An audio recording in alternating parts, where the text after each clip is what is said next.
This is the Lone Creator YouTube. We hope this video helps. You start by disabling the Mendeley add-in inside Word so citations stop injecting. Open Word, then File Options Add-ins. This lets you see active integrations.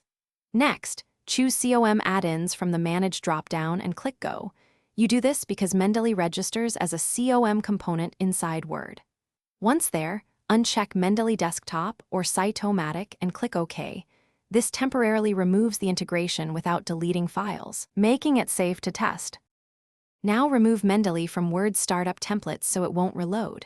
Close Word completely, then open File Explorer and paste %appdata %Microsoft/Word/startup to get to the startup folder.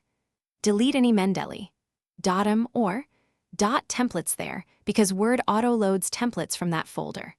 Once done, reopen Word and revisit the add-ins page to confirm it no longer appears. This ensures Mendeley won't reattach next time Word launches.